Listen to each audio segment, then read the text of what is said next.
Well, thank you, Mr. Chairman, and thank you to all of our panelists here today. It's a very important topic, safety and stability in Syria. And for myself, it's an important topic because we have a strong and vibrant local community of Christian Syrians. It's the second largest Syrian population in the country.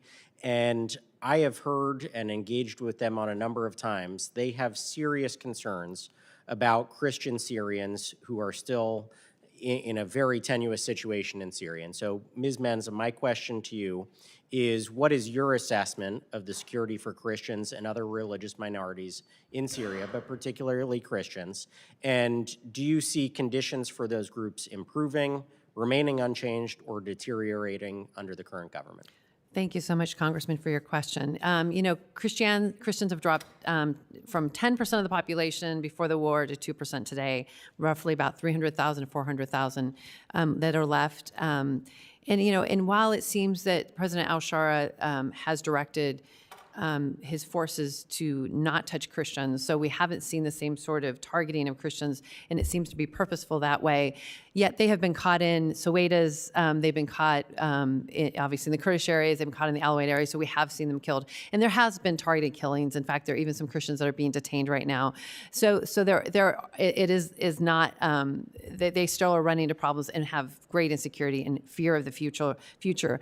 I think that beyond the historical churches, and I think those are the ones that there has been some sort of sense that you can't touch those, and so they haven't been targeted the same way we've seen some other minorities. I think it's important to understand that in the Northeast, especially among Kurdish Christians, they've been very public that there are places, in fact, where else in the Middle East do you see churches of Christian converts?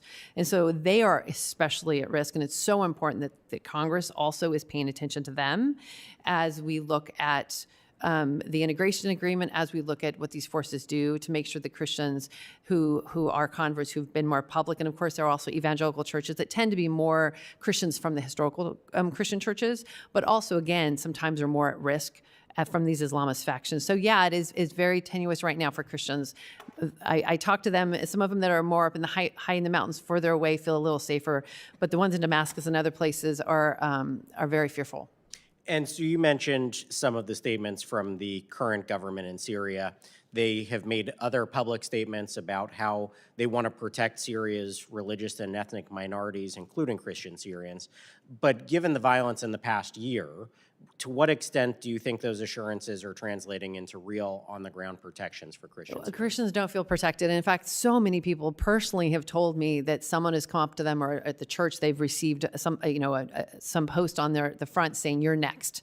So it's almost like a kind of way of just threatening them, even if they haven't followed through with all of it. So I do think that many Christians are afraid. And of course, Christians aren't a monolith, right? There are some that feel safer and there's some that feel less safe. So I hate just making a broad statement, because and the Christians are a little different, that they live throughout the country. So there's not like one place where the Christians are, and they tend to be the glue among all the different communities. So they live among all the communities, especially the Alawites, the Druze, and the Kurds. The final question I have is the current government under al-Shara has agreed that this was one of the points of their framework with the United States government that they would work on, and there are milestones or benchmarks that we want to hold them accountable to. What can we do as members of Congress and the U.S. government to ensure the safety of those minorities in Syria? Well, I think one of the most interesting things when I met with them, a lot of the Christian leaders in February when I first went to Damascus, and they said, don't be the rally cry, don't have the rally cry be, say, protect the minorities or protect the Christians. We want the rally cry to be equal citizenship. They don't want to be favored, they don't want to be marginalized, they want to be equal citizens with their Sunni brothers and sisters who for thousands of years, they lived together peacefully. And so I think it's important to fight for equal citizenship for Christians, Druze, Kurds, for everybody, and that means changing the constitution right now. It's an Arab republic. It could be the Syrian republic. It has Islamic jurisprudence as the source of law. Even Turkey had that once. It doesn't now. No one holds that against Turkey. They can take that away. It says the president must be a Muslim, but he doesn't have to be a Syrian. Again, these just send a message to all of society that you're a second-class citizen, and that actually makes them feel more vulnerable. Well, I want to thank you for sharing that, because when I met with a member of the clergy in our local community, that is exactly what he said. He said, we are all Syrians. We don't want to be differentiated. They want to stand for everybody. And so I appreciate that sentiment, and that's something we want to carry forward as well. Thank you.